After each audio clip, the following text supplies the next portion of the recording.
வணக்கம். நான் உங்கள் விஜய ராஜராஜன் பேசுகிறேன்.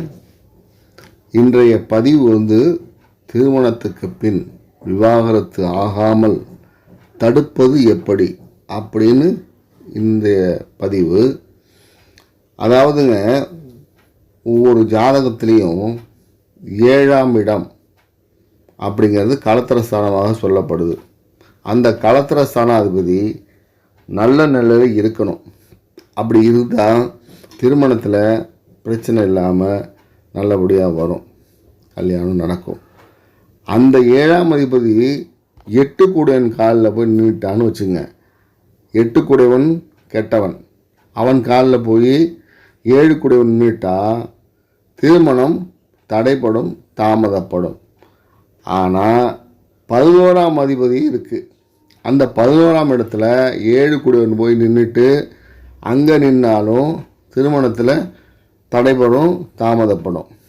ஆனால் நம்ம விவாகரத்து ஆகாமல், பிரச்சனைகள் வராமல், இந்த கல்யாணத்துக்கு பிறகு இவங்க எப்படி வாழ்வாங்க அப்படிங்கிறத எப்படி நம்ம பார்க்கணுன்னா, 7ஆம் அதிபதி 8 கூடையவனோட சம்மந்தப்படக்கூடாது.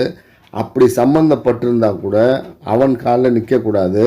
அப்படி அவன் காலில் நின்றுட்டான்னு வச்சுக்க, அந்த 8 கூடையவன் புத்தியோ தசையோ வரும்போது அந்த கல்யாணம் நடக்கிறத பிள்ளைங்களுக்கு தள்ளி வைக்கணும். அந்த 8 கூடையவன் புத்தி 2 வருஷமாக இருந்தாலும் 1 வருஷமாக இருந்தாலும் திருமணம் பண்ணாமல் தள்ளி வச்சுட்டா 8 கூடையவன் புத்திக்கு பிறகு திருமணம் பண்ணால் நல்லாயிருக்கும். 7 கூடையவன் போய் 8 கூடையவன் கால்லையோ சாரத்துலேயோ இடத்துல சேர்ந்தோ நின்றுட்டான்னா நம்ம அதை பார்க்கணும்.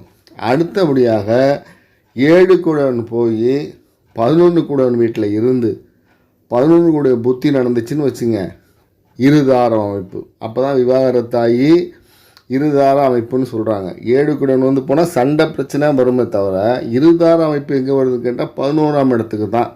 7 கூடையவன் போய் 11ஆம் இடத்தை இருந்துட்டான்னு வச்சுங்க, நிச்சயமாக அந்த புத்தி நடக்கும்போது டைவர்ஸ் பிரிவினை ஏற்பட்டு இருதார அமைப்பு ஏற்படும். இதற்காக தான் ரொம்ப பார்த்து அதை செய்யணும். இருதார அமைப்பு ஏறதுக்கு பார்த்தீங்கன்னாவே பொண்ணுக்கும் மாப்பிள்ளைக்குமே அதே மாதிரி இருக்கும். முதல்ல கல்யாணம் பண்ணும்போது இருக்காது.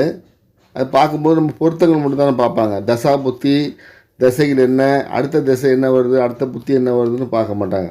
போனோன்னு 10 பொருத்தம் இருக்கா, 8 பொருத்தம் இருக்கா அப்படின்னு அவங்க பார்த்துருவாங்க.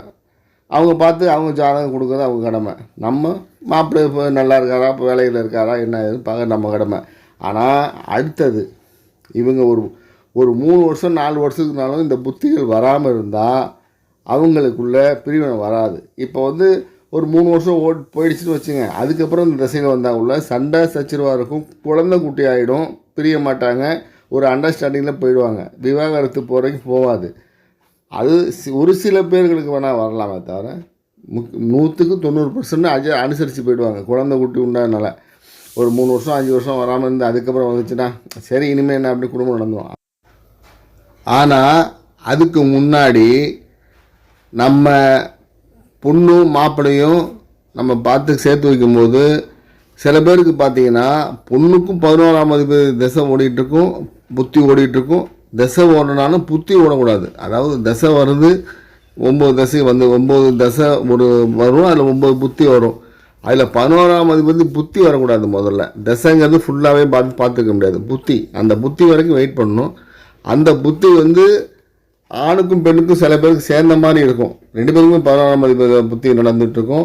அதில் அவங்க கல்யாணம் பண்ணியிருப்பாங்க. இல்லை அதுக்கு ஒரு 2 மாதம் முன்னாடி அந்த புத்தி வரத்துக்கு முன்னாடி கல்யாணம் பண்ணியிருப்பாங்க. அது ஜோசியம் பார்க்குறவங்க சரியாக பார்க்காதனால பொருத்தங்க மட்டும் பார்த்துருப்பாங்க, 11ஆம் புத்தி பார்த்துக்க மாட்டாங்க. அது இந்த மாதிரி வந்ததுன்னா பொண்ணுக்கும் மாப்பிள்ளைக்கும் வந்துச்சுன்னா அந்த டைவர்ஸ் வரும், பிரிவினை வரும் அப்படிங்கிறது 2 பேரும் ஜோசிக்காரங்க பார்க்காதனால அவங்க பிரிஞ்சிடுறாங்க. அப்புறம் டைவர்ஸ் வரைக்கும் போகிறாங்க. இதுக்கு என்னென்னு பார்த்தா நம்ம ஜோசியெல்லாம் பார்த்து தானே வச்சோம், ஏன் இந்த மாதிரி நடக்குது போக்குவரத்துன்னு நம்ம குழம்புறோம்ல. அதுக்கு ஒரு முக்கியமான காரணம் 7 கூடையவன் நல்லா இருக்கணும். 7 கூடையவன் 8 கூடை புத்தியில் தசை 8 கூடையோட சம்மந்தப்பட்டு அவனுடைய புத்தி வரும்போது கல்யாணம் பண்ணாலும் பிரச்சனைகள், பிரிவினைகள், தடை வரும்.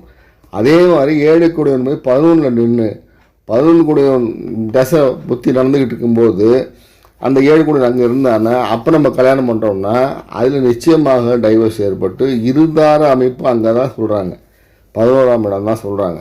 7 கூட இருந்தாலும் 8 கூட இருந்தாலும் சண்டை வந்து பிரச்சனையை பிரிஞ்சிருப்பாங்க, அப்படி இப்படி தகராறு நடந்துகிட்ருக்கோம். ஆனால் இந்த பிரிவு வந்து இருதார அமைப்புங்கிறது எங்கன்னு பார்த்தீங்கன்னா 11ஆம் இடம் தான். அதில் தான் இருதார அமைப்பை சொல்கிறாங்க.